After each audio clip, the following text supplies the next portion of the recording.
नमस्कार। रोहतास के स्वास्थ्य विभाग में कुछ दिनों से जो परिदृश्य दिखाई पड़ रहे हैं, उन परिदृश्यों को देखने वाले लोगों के बीच एक बात की चर्चा है कि आखिर रोहतास के स्वास्थ्य विभाग से इस तरह की तस्वीर निकलकर सामने क्यों आ रही है। क्यों डीएम के द्वारा इन तमाम परिदृश्यों को देखने के बाद चुप्पी साधी गई है और डीएम के स्तर से संज्ञान क्यों नहीं लिए जा रहे हैं। डीएम आखिर बेबस और लाचार दिखाई क्यों पड़ रही है और उनके इस बेबसी के पीछे का कारण क्या है। डीएम को बेबस और लाचार कहने वाले लोगों के द्वारा जो बातें बताने की कोशिश की जा रही है, जो समझाने का प्रयास किया जा रहा है, उसे समझने की जरूरत है और उस आधार पर यह जानने की जरूरत है कि क्या वाकई में रोहतास डीएम स्वास्थ्य विभाग को लेकर पूरी तरह से बेबस और लाचार हो चुकी हैं। कारण कि मात्र कुछ दिन पहले जब डीएम के द्वारा स्वास्थ्य विभाग का निरीक्षण किया गया था और निरीक्षण के क्रम में सदर अस्पताल के कार्यकारी अधीक्षक को उनके पद से तत्काल प्रभाव से हटाने का निर्देश दिया गया था और उनके निर्देश के आलोक में सीएस के द्वारा कार्रवाई करते हुए चिकित्सक को उस पद से हटा तो दिया गया, लेकिन उसी चिकित्सक को प्रभारी अपर मुख्य चिकित्सा पदाधिकारी के पद पर बिठाने की कोशिश किसी सीएस के द्वारा की जा रही है। तो इसे क्या माना जाए। इसे क्यों ना कहा जाए कि जिस चिकित्सक के कार्यों को डीएम के स्तर से नापसंद किया गया, कार्यों को लेकर असंतुष्टि जाहिर की गई, उस कार्यों के आधार पर कार्यकारी अधीक्षक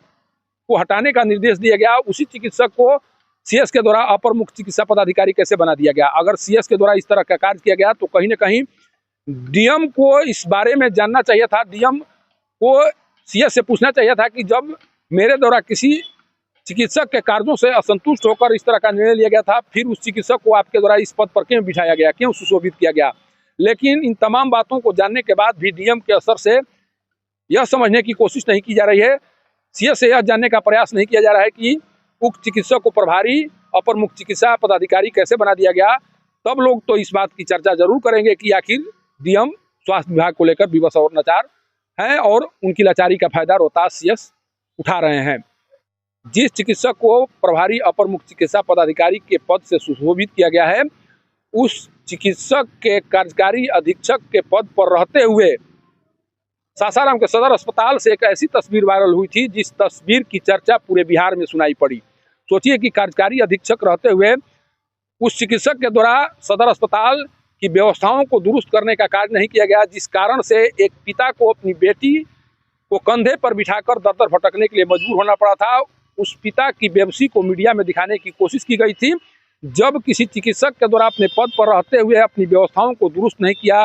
गया हो, जब सही तरीके से कार्य नहीं किया गया हो और उन तमाम बातों को जानने के बाद भी अगर सीएस के द्वारा उस चिकित्सक को किसी बड़े पद की जिम्मेदारी दे दी जाती है तो इसे क्या माना जाए। जिस कार्य में सुधार को लेकर डीएम के स्तर से इस तरह के संज्ञान लिए गए थे,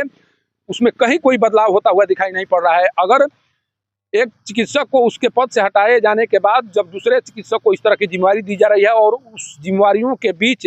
अगर किसी सफाई कर्मी के द्वारा किसी मरीज को टाँके देने की कोशिश की जा रही है तो इसे क्या माना जाए। क्यों ना कहा जाए कि